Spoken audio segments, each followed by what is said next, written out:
विद्यारम्भं करिष्यामि सिद्धिर्भवतु मे सदा।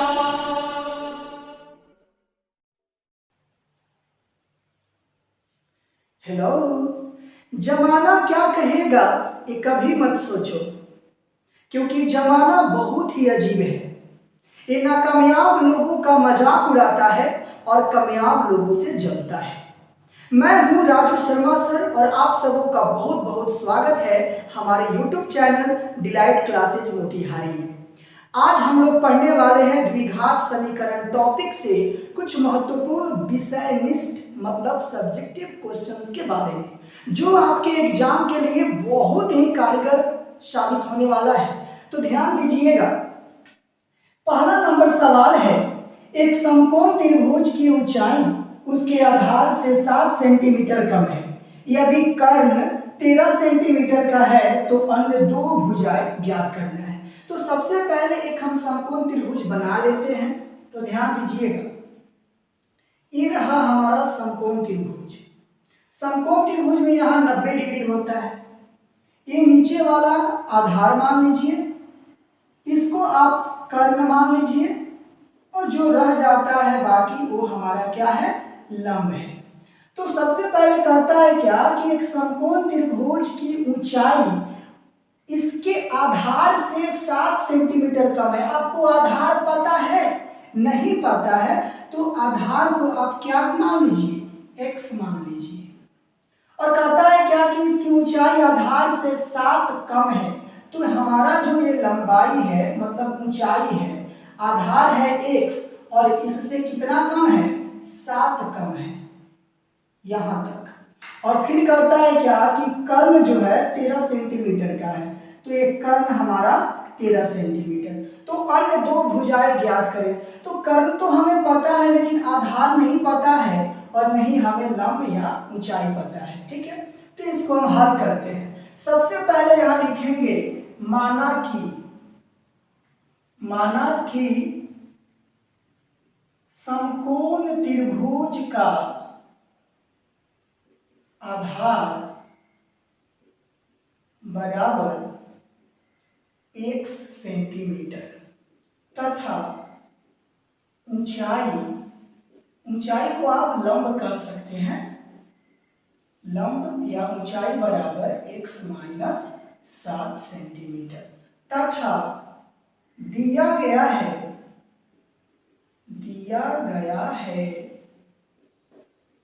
क्या दिया गया है, कर्ण। तो कर्ण बराबर 13 सेंटीमीटर। तो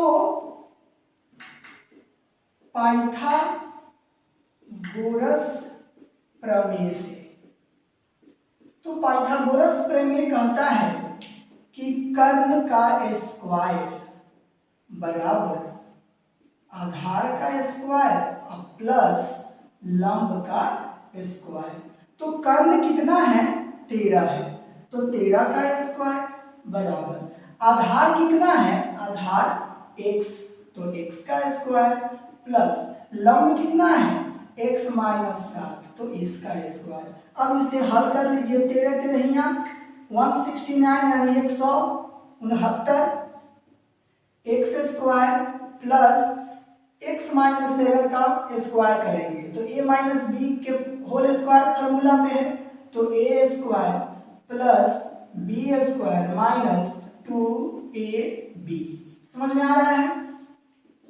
तो 169 बराबर x स्क्वायर कितना, x स्क्वायर 2x स्क्वायर, तो यहाँ 2x स्क्वायर प्लस 7 सते 49 माइनस 7 दूना 14x। ध्यान दीजिएगा, 2x स्क्वायर माइनस 14x और प्लस 49 है 169 यानी 169 को जब उधर लाएंगे तो क्या हो जाएगा, माइनस में, इधर क्या बचेगा, 0। तो आप ऐसे लिख सकते हैं 2x स्क्वायर माइनस 14x। अब 49 में से 169 को घटाएंगे तो 9 में से 9 गया 0 और 16 में से 4 गया 12 और माइनस वाला सबसे ज्यादा है तो माइनस का साइन लगा लेंगे, बराबर के बाद 0 है तो बराबर के बाद 0। तो ये हमारा क्या बन गया, द्विघात समीकरण बन गया। इसको और भी आप आसान कर सकते हैं, सब 2 के पहाड़ा में आता है तो 2 को कॉमन ले लीजिए, तो x² माइनस 7x माइनस 60 बराबर 0। तो इस 2 से इस 0 को काटेंगे तो 0 कट जाएगा। तो यहाँ पे लिखेंगे x² माइनस 7x माइनस 60 बराबर 0। ये क्या बन गया आपका, द्विघात समीकरण। अब इस द्विघात समीकरण को क्या कर लेंगे, हल कर लेंगे। तो ध्यान दीजिए, शुरू वाला को लिख लेंगे x² और लास्ट वाला को माइनस 60 बराबर 0। हमको अब तोड़ना किसको है, 7 को। तो 7 कहता है कि तुम मुझे तोड़ोगे, लेकिन कंडीशन है जोड़ोगे नहीं तो घटाओगे। तो इनका जोड़ घटाव करने के पहले यहाँ कुछ नहीं तो क्या है, 1 और 60 को गुना करेंगे तो 60 एकैया 60। अब 60 को तोड़ देंगे, 30 दूना 60, 15 दूना 30 और 3 बचे 15, यानी और 2 दूना 4 तिहाई 12 कर लीजिए और 5 कर लीजिए। एक बार जोड़ दीजिए और एक बार घटा दीजिए, तो 12 और 5 कितना होता है, 17। क्या 17 है बीच में, नहीं, तो ये कंडीशन नहीं लागू होगा। 12 में से 5 घटाएंगे तो क्या आंसर आएगा, 7। क्या 7 है बीच में, तो हाँ, लेकिन 7 का पोजीशन यहाँ किस में है, माइनस में, और यहाँ आपका आया है प्लस में। तो इसको माइनस करने के लिए जो माइनस है प्लस, जो प्लस है माइनस, और इसी में क्या ऐड कर देंगे, x ऐड कर देंगे, और इसी चीज को हम यहाँ पे लिख लेंगे, माइनस 12x प्लस 5x। अब क्या करेंगे कि हम जोड़ा लगा देते हैं, x कॉमन कर लेंगे तो x माइनस 12 प्लस 5 कॉमन करेंगे तो x माइनस 12 बराबर 0। तो देखिए दोनों पोस्ट में एक ही है, तो इन दोनों के बदले एक लिख लेंगे, और जो बाहर है x प्लस 5 इनको एक घर दे देते हैं बराबर 0। अब ध्यान दीजिएगा, x माइनस 12 बराबर 0 या x प्लस 5 बराबर 0, यानी एक बार इनके साथ 0 और एक बार इनके साथ 0। तो यहाँ पे x बराबर 12 या x बराबर माइनस 5। तो यहाँ x का वैल्यू आया 12 और x का वैल्यू आया माइनस 5। तो यहाँ लिखेंगे कि चूंकि निकालना क्या है आपको, दोनों भुजाएं ज्ञात करना है, तो भुजाएं हमेशा धनात्मक ही होता है। तो यहाँ लिखेंगे कि चूंकि भुजाओं की लंबाई ऋणात्मक नहीं होती है, ऋणात्मक नहीं होती है, इसलिए x बराबर क्या हो जाएगा, 12। अतः आधार आपने क्या मान रखा है, आधार बराबर x सेंटीमीटर, और x का वैल्यू आ गया आपका कितना, 12 सेंटीमीटर। उसके बाद में आपका रह गया ऊंचाई अर्थात लंब। तो लंब को आपने क्या माना है, x माइनस 7 सेंटीमीटर। तो x है 12 और 12 में से 7 घटा देंगे तो आपका जवाब कितना आएगा, 5 सेंटीमीटर। तो यही आपका क्या हुआ, आंसर हुआ। समझ में आया।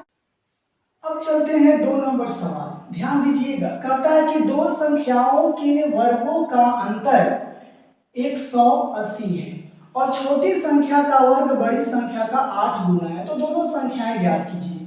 ध्यान दीजिएगा 2 नंबर सवाल। सबसे पहले यहाँ लिखेंगे कि माना कि बड़ी संख्या क्या मान लीजिएगा, x मान लीजिए, तथा छोटी संख्या बराबर y मान लीजिए। प्रश्न से आपका सवाल कहा है कि दो संख्याओं के वर्गों का अंतर। तो हम अंतर यानी घटाव कब करते हैं, जो बड़ा होता है उसमें से छोटा वाला को घटा लेंगे। तो बड़ा वाला x है और छोटा वाला क्या है, y है, तो x माइनस y। लेकिन यहाँ कहा है वर्गों का अंतर, तो इनका वर्ग और इनका वर्ग बराबर कितना है, 180। ये समीकरण कितना हो गया, 1। पुनः प्रश्न से एक और प्रश्न करता है, क्या करता है कि छोटी संख्या का वर्ग, तो छोटी संख्या कितना है, y है, तो y का वर्ग क्या बड़ी संख्या का 8 गुना है, तो बड़ी संख्या x है तो इसका 8 गुना यानी 8x। ये समीकरण कितना हो गया, 2। तो लिखेंगे कि समीकरण 1 में y स्क्वायर का मान रखने पर, तो समीकरण 1 यहाँ है X square minus Y square के जगह पे हम क्या रखेंगे 8x, तो 8x बराबर 100 क्या हुआ 80। तो इसको ऐसे बना सकते हैं एक्स स्क्वायर माइनस 8x, 180 इधर बुला कर लाएंगे तो माइनस में इधर क्या बच जाएगा 0। अब आप तोड़ लीजिए एक्स स्क्वायर और यहाँ पे माइनस 180 बराबर 0। हमको तो तोड़ना इसको है, तो 8 कहता है कि तुम मुझे तोड़ो, लेकिन कंडीशन है जोड़ो नहीं तो घटाओ। तो जोड़ या घटाओ करने के पहले यहाँ कुछ नहीं तो क्या है 1 है, तो 1 और 180 में गुना कर लेंगे। तो जब गुना कर लेंगे तो 180 आएगा। आप लोग तोड़िएगा, मैं डायरेक्टली बता दे रहा हूँ। 18 दहाई की 180 होता है, तो 18 10 के बीच कंपेयर कीजिए। एक बार जोड़िएगा तो यहाँ 28 आएगा, तो 28 तो है नहीं, तो ये कट गया, ये नहीं कंडीशन होगा।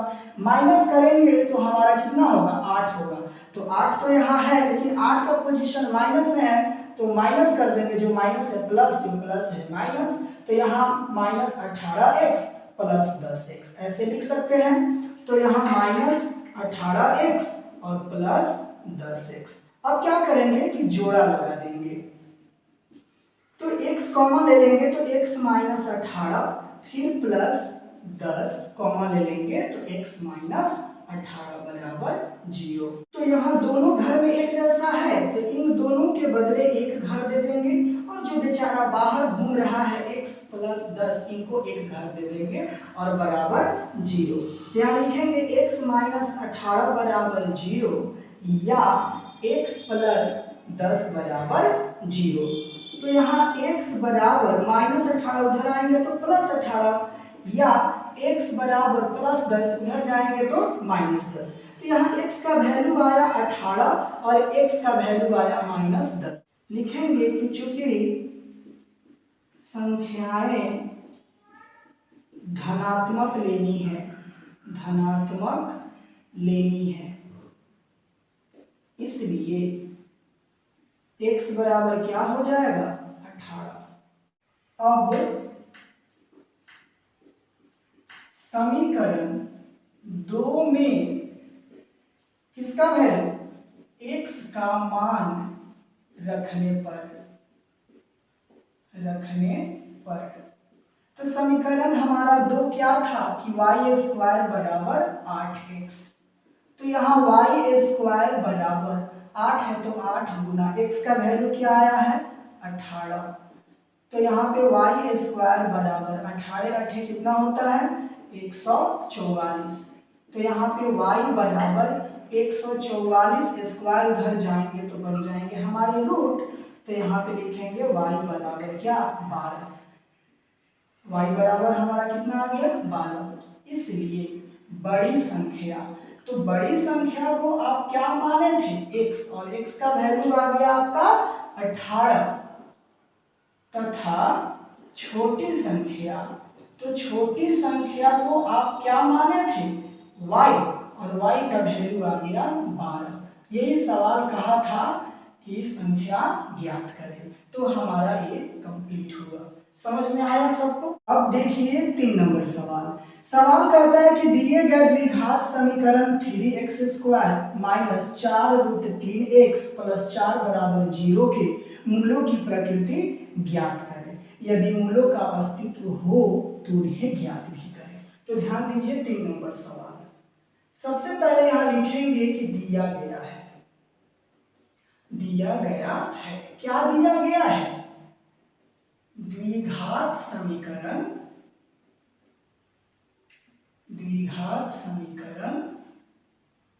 3x square minus 4 root 3x plus 4 बराबर 0। तो ये क्या है a है, ये क्या है b है, और ये क्या है c है। यहाँ लिखेंगे विविक्तर का मतलब d, और इसी d का फॉर्मूला होता है b स्क्वायर माइनस 4ac। तो b कितना है -4√t और इनका स्क्वायर है तो स्क्वायर कर देंगे। -4 है तो 4 गुना a कितना है 3 गुना c कितना है 4। इसको हल करेंगे तो माइनस का स्क्वायर प्लस 4 का करेंगे तो 4 चौका 16 और √3 का करेंगे तो 3 -4 3 12 चौका 48 यानी 16 3 48 -48 रिजल्ट क्या आया 0। तो यहाँ लिखेंगे कि चूंकि b² -4ac बराबर 0 तो मूलों की प्रकृति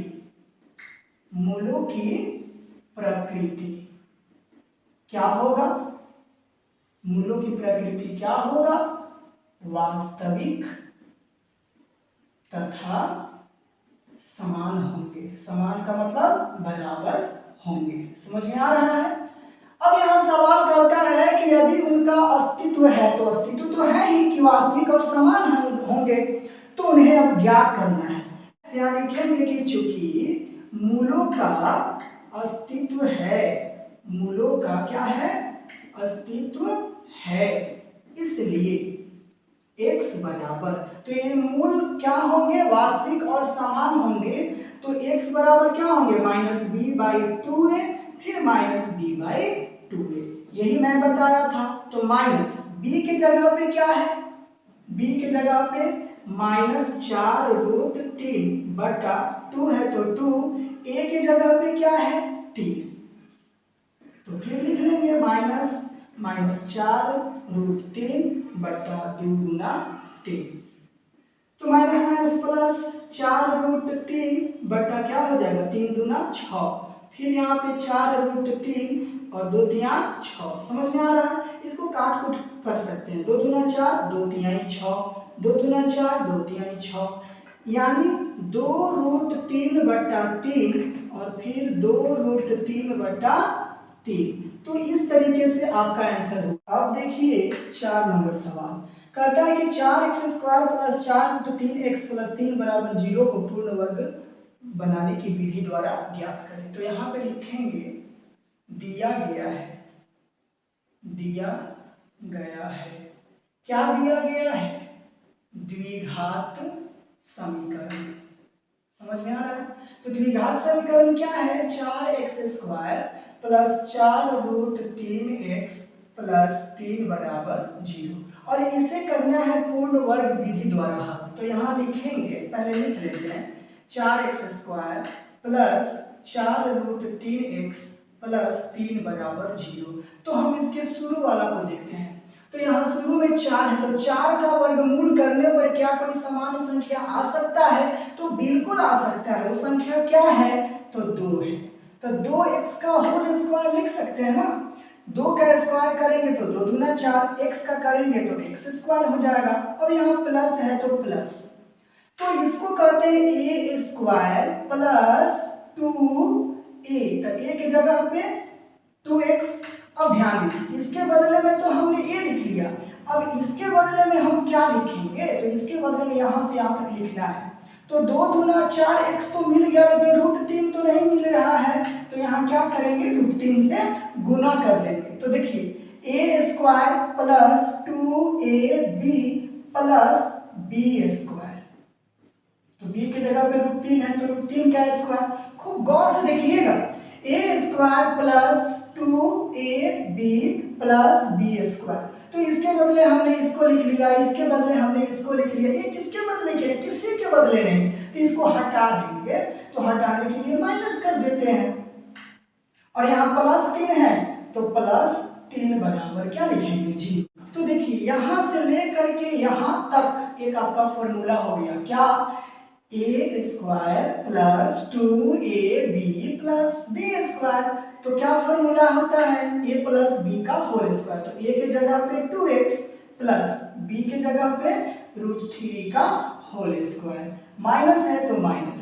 अब √3 का स्क्वायर करेंगे तो 3 प्लस 3 बराबर 0। तो एक प्लस में एक माइनस में एक कट गया तो क्या बचा 2x प्लस √3 का होल स्क्वायर बराबर 0। तो यहाँ 2x प्लस √3 बराबर 0 स्क्वायर इधर आएंगे तो रूट में हो जाएंगे तो यहाँ पे 2x प्लस √3 बराबर √0, हमारा 0 ही होगा। तो यहाँ पे लिखेंगे कि 2x बराबर प्लस √3, उधर जाएंगे तो माइनस √3। अब यहाँ x निकालना है, तो x बराबर माइनस √3/2। तो यहाँ क्या कहता है कि पूर्ण वर्ग विधि द्वारा हल करना है, तो यहाँ पे लिखेंगे इसलिए हल क्या x। तो ये हमारा कौन सा समीकरण है, द्विघात समीकरण। तो मूलों की संख्या कितनी होगी, 2, यानी x बराबर माइनस √3/2 और फिर लिख लेंगे माइनस √3/2 और ये हमारा क्या हुआ, आंसर हुआ। समझ में आ गया। चलिए 5 नंबर सवाल करता है कि दिए गए द्विघात समीकरण 100x² माइनस 20x प्लस 1 बराबर 0 को गुणनखंड विधि द्वारा ज्ञात करना है। तो सबसे पहले यहाँ लिखते हैं 100x² माइनस 20x प्लस 1 बराबर 0। तो आप लोग को हम पहले भी बता चुके हैं, जो शुरू में रहता है उसको तो लिख लिया जाता है और लास्ट वाला को लिख लिया जाता है। हमने छोड़ दिया किसको, 20x को। तो 20 कहता है कि तुम मुझे तोड़ो, लेकिन कंडीशन है जोड़ो नहीं तो घटाओ। तो यहाँ पे 100 है और यहाँ 1 है, जोड़ने या घटाने के पहले शुरू वाला और लास्ट वाला को गुना करते हैं, तो 100 एकैया 100। जब 100 को तोड़ेंगे तो 10 दहाई के 100 और 10 10 क्या हो जाएगा, 20। तो डायरेक्ट हम लिख दे रहे हैं 10x और फिर माइनस 10x। अब क्या करेंगे, जोड़ा लगा लेंगे। तो 10x कॉमन है, तो 10x माइनस 10x ले चुके हैं, तो यहाँ पे 1 माइनस है तो माइनस, 1 कॉमन है, तो यहाँ पे 10x माइनस प्लस माइनस, 1 के पढ़ा में 1 1 मर्तबे आता है। देखिए तो दोनों घर में सेम टू सेम है, यानी बिल्कुल हम सही जा रहे हैं। तो यहाँ 10x माइनस 1 यानी दोनों घर के बदले में एक घर दे देंगे, और जो बाहर घूम रहा है 10x माइनस 1, इन दोनों को एक घर दे देंगे। देखिए तो दोनों एक ही जैसा है क्या, बिल्कुल एक ही जैसा है, तो हमें दोनों को हल करने की कोई जरूरत नहीं है, किसी एक को क्या कर लेंगे, हल कर लेंगे। तो यहाँ देखिए 10x बराबर माइनस 1, उधर जाएंगे तो प्लस 1, तो x बराबर 1 बट्टा क्या हो जाएगा 10। इसलिए आपको मूल निकालना था, तो मूल का नाम x है और x का वैल्यू आया 1/10, और ये हमारा द्विघात समीकरण है, तो मूलों की संख्या क्या होगी, 2 होगी। तो फिर इसको हम लिख देंगे, यही हमारा क्या हुआ, आंसर हुआ। 6 नंबर सवाल कहता है कि दो क्रमागत धनात्मक पूर्णांकों का गुणनफल 306 है, तो हमें द्विघात समीकरण ज्ञात करना है। ध्यान दीजिएगा, सवाल कहता है कि दो क्रमागत, तो यहाँ पे लिखेंगे माना कि दो क्रमागत धनात्मक पूर्णांक बराबर, एक मान लेंगे x और दूसरा मान लेंगे x प्लस 1। क्यों, तो ध्यान दीजिए, जैसे में 4 पर से क्या आता है 5, तो आपने 4 में ऐसा क्या किया कि 5 आया, तो एक जोड़ा है ना, तो उसी तरीके से x मान लेंगे तो दूसरा क्या होगा x प्लस 1। प्रश्न से, तो प्रश्न कहता है कि दो क्रमागत धनात्मक पूर्णांकों का गुणनफल 306 है, तो पहला क्या है x और दूसरा क्या है x प्लस 1, तो इनका क्या गुणनफल कितना है 306 है। तो x में x से मल्टीप्लाई करेंगे x² प्लस x में 1 से मल्टीप्लाई करेंगे तो x बराबर 306। तो यहाँ ध्यान दीजिए x² प्लस x 306 किधर ला लीजिए, प्लस है तो माइनस हो जाएगा और बराबर देकर क्या 0। तो यही आपका क्या है द्विघात समीकरण। और क्या कहा था कि द्विघात समीकरण में आपको निरूपित करना है, आपका क्या रहा आंसर। ठीक है, ये तो समझ में आया होगा। चलिए अब देखिए 7 नंबर सवाल कहता है क्या कि एक रेलगाड़ी एक समान चाल से 360 किलोमीटर की दूरी तय करता है, यदि यह चाल 5 किलोमीटर अधिक होती, यहाँ पे अधिक छूट गया है, अधिक होती तो वह उसी यात्रा में 1 घंटा कम समय लेती। तो रेलगाड़ी की चाल ज्ञात करें, तो आपको निकालना क्या है रेलगाड़ी की चाल। तो यहाँ ध्यान दीजिए, यहाँ लिखेंगे माना कि रेलगाड़ी चाल, रेलगाड़ी की चाल नहीं पता है तो क्या मान लेंगे, x किलोमीटर प्रति घंटा। दिया गया है क्या दिया गया है, दूरी बराबर हमारा 360 किलोमीटर प्रति घंटा है। अब यहाँ तुलना किया जा रहा है समय से, तो आप बताइए कि समय बराबर क्या होता है, समय बराबर क्या होता है, दूरी बटा चाल होता है कि नहीं होता है। यहाँ लिखेंगे कि प्रश्न से 5 किलोमीटर चाल को बढ़ाया जाता है। प्रश्न से रेलगाड़ी की चाल में वृद्धि 5 किलोमीटर प्रति घंटा होती है। ठीक है, अर्थात हमारा रेलगाड़ी का चाल कितना है x, और 5 किलोमीटर की वृद्धि होती है तो x प्लस 5 किलोमीटर प्रति घंटा लिख सकते हैं। तो प्रश्नानुसार तो ध्यान देंगे हमारा दूरी क्या है 360 बटा चाल क्या है, एक तो हमारा x है और दूसरा दूरी हमारा 360 है और चाल क्या है x प्लस 5 है। तो कहता है कि जब 5 किलोमीटर प्रति घंटा बढ़ा दिया गया है तो 1 घंटा कम समय लेता है। तो 1 घंटा कम समय कौन लेता है, यह जो चाल हमारा बढ़ाया गया है कम समय लेता है। तो बराबर करने के लिए क्या करेंगे, एक इसमें जोड़ देंगे और इसको हल कर लीजिए। 360 बटा x, ये प्लस में इधर आएंगे तो माइनस में, बटा x प्लस 5 बराबर क्या बच गया 1। अब इसको हल कर लीजिए, x और x प्लस 5 का एलसीएम कर लेंगे तो x हो जाएगा और x प्लस 5, तो x से x कट गया, क्या बचा x प्लस 5। तो 360 में किससे गुना कर देंगे, x प्लस 5 से, माइनस है तो माइनस, फिर यहाँ 360 है तो 360 और x प्लस 5 6 प्लस 5 कट गया तो क्या बचा x, तो इसमें हम किससे गुना कर देंगे x से, बराबर 1 है तो 1।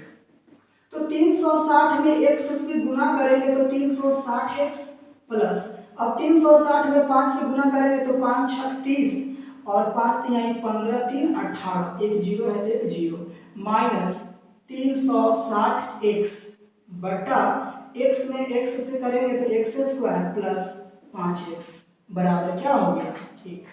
तो 360x माइनस में 360x प्लस में कट गया तो क्या बचा 1800 बटा एक्स स्क्वायर प्लस 5x बराबर 1। तो कुछ नहीं तो एक ऐसे लिख सकते हैं, तिरछा तिरछी गुना कर लीजिए, तो एक्स स्क्वायर प्लस 5x बराबर 1800 इकैया 1800, तो इसको ऐसे लिख सकते हैं एक्स स्क्वायर प्लस 5x और 1800 इधर आकर के माइनस में इधर क्या बच जाएगा 0। तो ये हमारा क्या हो गया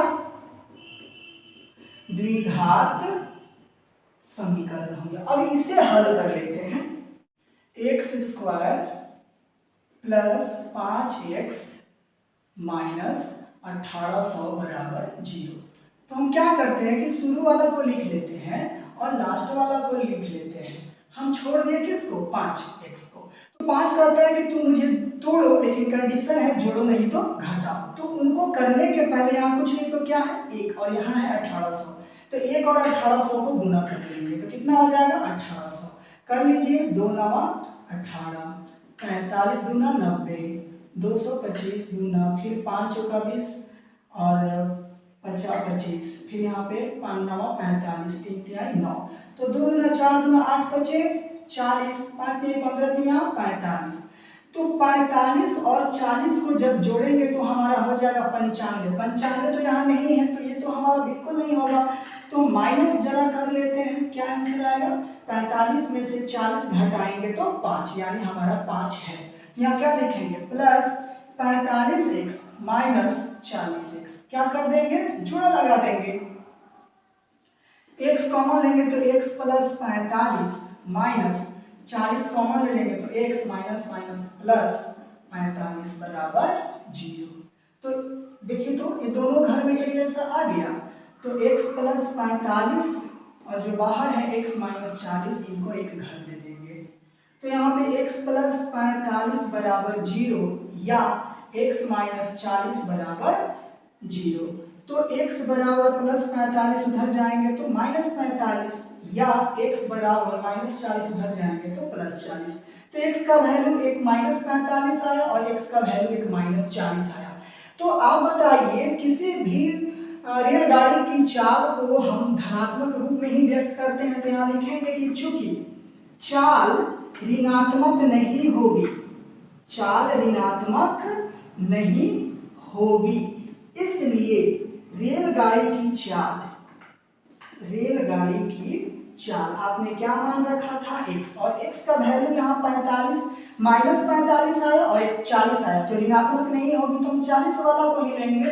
तो लिख देंगे 40 किलोमीटर प्रति घंटा। ये हमारा रहा है। अब चलिए 8 नंबर सवाल कहता है कि ऐसी दो संख्या ज्ञात करें जिनका योग 27 हो और गुणनफल 182 हो। तो यहाँ लिखेंगे माना कि पहली संख्या, तो पहली संख्या को आप मान लीजिए x तथा दूसरी संख्या को क्या मानेंगे। कहता है कि दो संख्याओं का योगफल 27 है, तो अगर पहला x है तो दूसरा क्या होगा, 27 माइनस x होगा, तथा दोनों संख्या का गुणनफल, तो गुणनफल कितना है 182। तो पहला संख्या x है गुणनफल करना है, और दूसरा संख्या है 27 माइनस x, कितना होगा 182। तो x में 27 से गुना करेंगे तो 27x माइनस x में x से करेंगे x स्क्वायर बराबर 182। तो चलिए x स्क्वायर इधर माइनस में उधर चलेंगे तो प्लस में, 27x इधर आपका प्लस में है उधर चलेंगे तो माइनस में, और यहाँ पहले से ही है हमारा 182, तो क्या बचा 0। तो इसे ऐसे लिखा जा सकता है ना, x square minus 27x plus 182 बराबर 0। तो चलिए शुरू वाला को लिख लीजिए और लास्ट वाला को लिख लीजिए हमेशा की तरह। अब हमें 27 को तोड़ना है, तो 27 कहता है कि तुम मुझे तोड़ो, लेकिन कंडीशन है जोड़ो नहीं तो घटाओ। तो इनको जोड़ने या घटाने के पहले यहाँ कुछ नहीं तो क्या है 1, तो 1 और 182 का क्या करेंगे हम गुना करेंगे। तो 1 और 182 का गुना क्या होगा 182 होगा। अब इसको तोड़ देंगे, 2 9 18, 2 1 2, 13 7 91। अब इसका पेयर कर लेते हैं, तो 7 दूना 14 और यहाँ है 13। इनको अगर जोड़ा लगाते हैं तो 4 3 7 1 1 2, 27 है क्या, तो बिल्कुल 27 है, लेकिन 27 का पोजीशन किस चीज में है माइनस में, तो हम इसको भी माइनस कर देंगे, इसको भी माइनस कर देंगे, तो ये भी माइनस हो जाएगा। तो यहाँ लिखेंगे माइनस 14x माइनस 13x। अब क्या करेंगे जोड़ा लगा लेंगे, x कॉमन ले लेंगे तो x माइनस 14, फिर यहाँ माइनस है तो माइनस, 13 कॉमन ले लेंगे तो x माइनस प्लस माइनस 14 बराबर 0।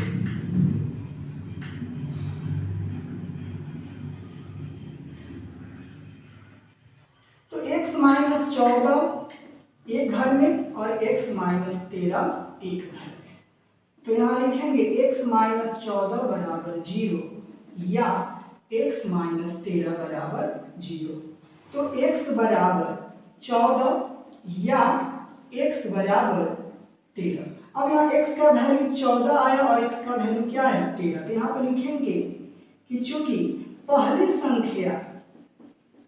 संख्या बराबर आपने क्या मान रखा था x, तो अगर x का वैल्यू आप 14 रखते हैं तो दूसरी संख्या बराबर क्या होगा 27 माइनस x। तो 27 और x के जगह पे 14 जब घटाएंगे तो हमारा आंसर कितना आएगा 13। यदि पहली संख्या बराबर x माने थे और x के जगह पे आप 13 मानते हैं, तो दूसरी संख्या क्या माने थे दूसरी संख्या क्या माने थे 27 माइनस x, तो 27 और x के जगह पे 13, आंसर कितना आएगा 14।